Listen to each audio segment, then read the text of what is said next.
Oi, gente, tudo bem aí? Ó, vou tentar então conversar um pouco com vocês sobre a, a teleaula, né, e a aula atividade da semana passada, que foram exatamente a teleaula e a aula atividade número 4 da disciplina de Psicologia da Educação e Aprendizagem, tá? O título dessa aula foi Lev Vygotsky e a Psicologia Histórico-Cultural. Então, basicamente é o seguinte, a aula é sobre esse pensador, esse russo, né, chamado Vygotsky, e a teoria dele, basicamente, né, que a gente pode resumir como psicologia histórico-cultural. O próprio nome já é autoexplicativo, né, aquilo que eu tenho insistido com vocês, né, cada expressão que vocês têm acesso, tentem usar essa expressão para explicar o conceito. Então, se eu tenho aqui psicologia histórico-cultural, quer dizer que ele vai trabalhar as questões psicológicas, ou seja, questões ligadas ao comportamento, ao desenvolvimento dos conhecimentos e tal, a partir do quê? A partir da história e da cultura de cada um. Então, basicamente, como é que a história que cada um vive e a cultura em que cada um vive, como é que isso vai impactar nas questões psicológicas, tá certo? Bom, então tá aí. A primeira questão é exatamente fazer essa definição, né, da psicologia histórico-cultural, ou seja, eu entendo a psicologia do indivíduo a partir da história que ele vive e da cultura que ele vive. Ou seja, eu devo primeiro entender o mundo em que a pessoa vive para depois conhecer o indivíduo. Porque o indivíduo, na verdade, como ele se comporta, como ele age, como ele pensa, isso, na verdade, é um reflexo da sociedade em que ele vive. Tudo bem? Bom, para ele, né, para essa corrente histórico-cultural, o desenvolvimento do indivíduo, ele é primeiro socialmente construído. Ou seja, socialmente construído quer dizer eu construo a partir das minhas relações com outras pessoas, que é a questão social. E segundo, é culturalmente transmitido. Ou seja, a maneira como o indivíduo deve se portar em sociedade, como ele deve se, né, pensar e tal, isso é transmitido de uma geração para outra, através da cultura de cada povo. Outra coisa, os comportamentos humanos, e isso a psicologia estuda, eles são resultado da realidade histórico-cultural. Ou seja, né, para que eu possa entender como uma pessoa se comporta ou por que ela se comporta de determinada maneira, eu preciso entender, né, o momento histórico que ela vive e a cultura na qual essa pessoa está inserida. Bom, funções psicológicas superiores. Bom, o que são as funções psicológicas superiores? São os elementos psicológicos, né, o funcionamento psicológico típico do ser humano. Tá? Então, funcionamento psicológico superior são aqueles elementos psicológicos que só o ser humano tem, que nenhuma outra espécie de seres vivos tem, ok? Bom, basicamente eu poderia dizer a vocês, o ser humano se diferencia dos demais, né, e tem essas dadas, como é que fala? Essas dadas funções psicológicas superiores, porque nós, seres humanos, somos os únicos seres capazes de abstrair, tá? A capacidade de abstração. O que significa abstrair? Significa tomar decisões a partir de várias informações que você coleta. Isso é a capacidade de abstração. Portanto, a abstração leva a planejamento, que é uma capacidade tipicamente humana e é uma função psicológica superior. A questão da memória voluntária, ou seja, eu só memorizo e guardo aquelas informações que me interessam, aquelas que eu não quero eu descarto, né? E a questão da imaginação. Então, esses são os três elementos fundamentais, né, das funções psicológicas superiores: planejamento, a memória voluntária e a imaginação. Bom, essas funções psicológicas superiores, elas são constituídas a partir de vários aportes, a partir de várias estruturas, né? Primeira estrutura, que a gente chama de filogenético, né? O que é isso? O filogenético quer dizer, tem a ver com o desenvolvimento da espécie humana, tá certo? Eu só tenho essas funções psicológicas superiores porque a espécie humana, né, o Homo sapiens, atingiu determinado grau de desenvolvimento e maturação biológica e tudo mais. Segundo elemento depois do filogenético é o sócio-histórico. Portanto, eu só atinjo as funções psicológicas superiores se eu estou num ambiente social e histórico apropriado, né? Se eu não vivo num ambiente que estimula o desenvolvimento dessas funções, eu não vou desenvolvê-las, tá? E aí volta aquela história, né? Quer dizer, os comportamentos e pensamentos humanos, eles dependem, claro, de uma estrutura biológica que já está conosco, que aliás ele depois vai falar, né? Que é o tal do microgenético, mas depende muito da forma como a gente vive, né? E aí eu remeto àquela frase polêmica, né? Enfim, que apareceu no Enem, que diz, né? A mulher não nasce mulher, toda mulher não nasce mulher, ela se torna mulher, né? Um pensamento de uma socialista, que é a Simone de Beauvoir, né? E assim, todo mundo criticou, como assim não nasce mulher? Ela quer dizer que a mulher, os comportamentos femininos, não são comportamentos que estão construídos antes do indivíduo nascer. Aquele indivíduo do sexo feminino só passa a ter os comportamentos que nós consideramos como comportamentos típicos das mulheres se esse indivíduo aprende esses comportamentos na convivência social. Tanto é que se eu pego uma pessoa do sexo feminino e coloco essa pessoa numa sociedade animal, como já aconteceu na década de 1920, encontraram duas meninas que foram abandonadas e criadas pelos animais numa caverna, né? Elas não tinham comportamentos que a gente considera como comportamentos femininos, né? Assim, nem comportamentos tipicamente humanos. Elas não andavam de forma ereta, elas não comiam com as mãos, elas usavam muito mais o olfato do que os outros, né, sentidos, enfim. Então, assim, os comportamentos e pensamentos são socialmente construídos, tá? Então, a gente falou que o funcionamento psicológico superior, ele vem da filogenética, né, da questão da espécie humana, da questão sócio-histórica, terceiro elemento, a questão ontológica, né? Ontológica quer dizer a história de cada indivíduo. Ou seja, para que eu possa entender como as pessoas se comportam, eu preciso entender como foi a história daquela pessoa. Outra coisa, o elemento microgenético, né? O microgenético são o quê? São as características específicas de cada fenômeno psicológico, né? Então, se tem um determinado comportamento, eu preciso investigar aquele comportamento específico, tá? Bom, o que mais que a gente tem aí nessa aula interessante?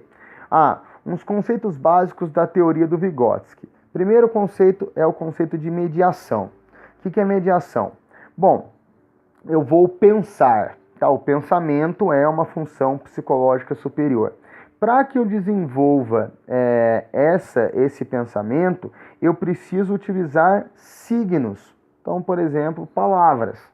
Então, Vygotsky vai dizer, bom, eu só consigo pensar em alguma coisa se eu utilizo alguns signos que traduzem, digamos, aquilo que eu estou pensando, ou que compõem o que eu penso, né? Então, as palavras, por exemplo, tá? Então, eu vou pensar em, nossa, eu quero que acabe o ano letivo logo, né? Alguém acabou de mandar uma pergunta, perguntando aí no grupo do WhatsApp, né, quando é que acaba o ano letivo? Acaba dia 8 de dezembro. Bom, então, assim, a pessoa, para pensar nisso, ela tinha que ter uma linguagem, né, uns signos determinados, que são as palavras, né? Fim, ano, término, tal. Entenderam? Outro conceito importante é o de internalização. O que é isso? Veja bem, como é que o indivíduo vai aprender, segundo Vygotsky? Num primeiro momento, você tem uma atividade externa ao indivíduo, um acontecimento que o indivíduo vai presenciar, que ele vai viver e tal. Esse acontecimento, ele é resultado do quê? É resultado da convivência que o indivíduo tem na sociedade, portanto, do contexto sócio-histórico em que ele vive. Olha, esse acontecimento vai gerar um determinado conhecimento, uma determinada informação que, num segundo momento, vai ser incorporada pelo indivíduo. Tá? Então, eu tenho o conhecimento que aparece da minha convivência social e esse conhecimento ele vai ser internalizado, né, por cada um. Essa internalização, naturalmente, vai variar de pessoa para pessoa, ou seja, como cada um vai, digamos, absorver aquilo, isso vai variar. Tá? Então, você não tem aí um comportamento padrão, né, exatamente igual para todo mundo. Você até tem uma certa referência de comportamento e atitudes e pensamentos que tem a ver com a cultura e com a sociedade de um povo, de uma época, mas você tem variações, né, assim, de comportamento. E essas variações elas são resultado, por exemplo, desse processo de internalização que varia de um indivíduo para outro. Bom, outra coisa é o conceito de zona de desenvolvimento proximal, tá? Que é um conceito que, na minha opinião, é um conceito muito importante para o Vygotsky, mas a professora falou bastante de ZDP, que é a abreviatura, tá, de Zona de Desenvolvimento Proximal, ZDP, mas ela não, digamos, ela não detalhou muito o que é a Zona de Desenvolvimento Proximal. Na verdade é o seguinte, o que a gente entende por Zona de Desenvolvimento Proximal? Bom, eu tenho um nível de desenvolvimento real, aquele que eu apresento nesse momento, desenvolvimento intelectual, cognitivo, de conhecimentos. Bom, esse é o desenvolvimento real. Bom, existe um segundo nível de desenvolvimento que a gente vai chamar de desenvolvimento potencial, ou seja, um outro nível que eu posso alcançar. Então existe o real, é o que eu estou, e o potencial, que é aquele que eu posso alcançar. Ora, como é que eu faço para passar do real para o potencial? Eu passo do real para o potencial quando eu tenho uma situação problema para resolver e essa situação problema ela é criada por alguém que cria a situação de forma proposital para que você aprenda. E aí o papel do professor, né? Como aí mediador desse processo. Então a criança ela tem esse conhecimento aqui, que é o desenvolvimento real. Eu quero atingir esse segundo nível, que é o potencial. Então, ao invés de ir lá e falar, bom, é isso, né? Quer dizer, passar para ele um conteúdo, não, ao invés disso eu vou fazer o quê? Eu vou forçá-lo a construir esse conhecimento. Lembrar que o Vygotsky, como o Piaget, também é da linha construtivista, ou seja, acredita que o indivíduo ele é fundamental na construção do próprio conhecimento. E como é que eu faço o indivíduo construir esse prédio aqui, para que ele passe desse nível para esse? Através da criação de uma situação problema, tá bom? Bom, o que mais? Então aí a zona de desenvolvimento proximal. Sobre a aprendizagem, o Vygotsky vai dizer, a aprendizagem ela acontece em 4 momentos. O primeiro momento é a assimilação, tá? Assimilação significa o quê? Eu vou assimilar aquilo que eu vivi, aquilo que eu percebi do mundo, aquilo que me mostraram do mundo, enfim, né? Quer dizer, eu vou incorporar os elementos externos e eu incorporo através da relação entre os indivíduos em sociedade. Num segundo momento, eu vou ter um processo chamado de acomodação, tá? O que é acomodação? Acomodação, quando você acomoda alguma coisa, eu vou acomodar uma pessoa aqui em casa. Acomodar, você vai ter que mudar as coisas para que aquilo funcione, para que a pessoa fique bem na sua casa, você vai acomodar as coisas. Ora, a acomodação aí, no caso do Vygotsky, significa que o indivíduo vai se modificar a partir daquilo que ele assimilou. Então, assimilo primeiro, acomodo depois. Terceiro momento, o que ele vai chamar de adaptação. A adaptação é o seguinte, o indivíduo ele vai assimilar o conhecimento, vai se acomodar e num terceiro momento ele vai se adaptar, por isso a adaptação, ao meio em que ele vive. Ele tem que se adaptar às exigências do meio, ele tem que se adaptar, enfim, ao contexto que ele vive. E num quarto momento é o que ele vai chamar de equilibração. Nome feio, né? Equilibração. A equilibração é um equilíbrio, né? Exatamente entre a assimilação e a acomodação, ou seja, entre aquilo que eu absorvi, né, de fora e aquilo que eu me modifiquei a partir da assimilação. Beleza? Então, da aula é basicamente isso aí, tá? Não tem grandes questões, não. Em relação à aula-atividade, eu queria comentar com vocês as questões que a professora propôs, né? A primeira questão da aula-atividade referente à teleaula 4 é assim, onde estão as origens das formas superiores de comportamento consciente do homem na visão do Vygotsky? Bom, origens das formas superiores de comportamento. Beleza. Então, é só você lembrar, eu construo essas formas de comportamento superior, né, a partir do elemento filogenético, o primeiro, que é a questão do desenvolvimento da espécie humana, do elemento sócio-histórico, é o segundo, ou seja, da convivência social num determinado contexto histórico.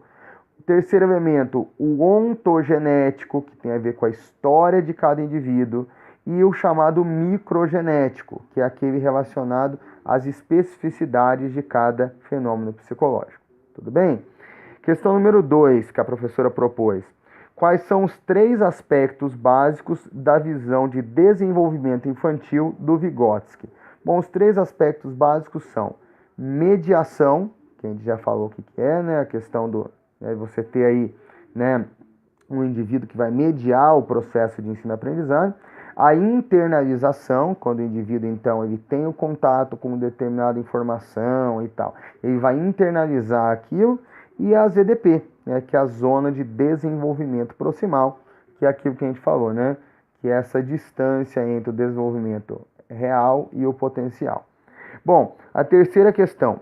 Como você compreendeu o processo de internalização e qual a sua importância para o desenvolvimento humano? Olha, gente, internalização significa o quê? É a maneira como o indivíduo incorpora aquilo que ele viveu. Tá? E é a partir daquilo que ele incorpora enquanto ele vive em sociedade, é que ele vai se desenvolver. Questão número 4. Quais as 3 maneiras de se ver a relação desenvolvimento e aprendizado apontados pelo Vygotsky e como ele vê essa relação? Bom, a relação para ele entre desenvolvimento e aprendizado se dá de 3 maneiras. São 3 elementos que ele considerou aí. O primeiro, o aprendizado humano pressupõe, ou seja, ele está determinado por uma natureza social específica, ou seja, só consigo entender o aprendizado a partir de um determinado ambiente social que a pessoa está inserida. Segunda coisa, o aprendizado cria uma zona de desenvolvimento proximal, a tal da ZDP. Repetindo o que é a ZDP. A ZDP é a distância entre o nível de desenvolvimento real que o indivíduo está naquele momento e o nível de desenvolvimento potencial que ele pode atingir através do quê? Através da solução de determinados problemas que são, né, orientados aí por alguém. E aí o papel do professor como mediador desse processo. Terceiro elemento, após internalizados, os processos tornam-se parte das aquisições do desenvolvimento independentemente da criança. Ou seja, você no seu convívio social, você vai absorvendo coisas independentemente da sua vontade. Ou seja, né, tem coisas que você desenvolve não intencionalmente. A criança ela não vai fazer, a criança vai escolher desenvolver a linguagem falada ou não.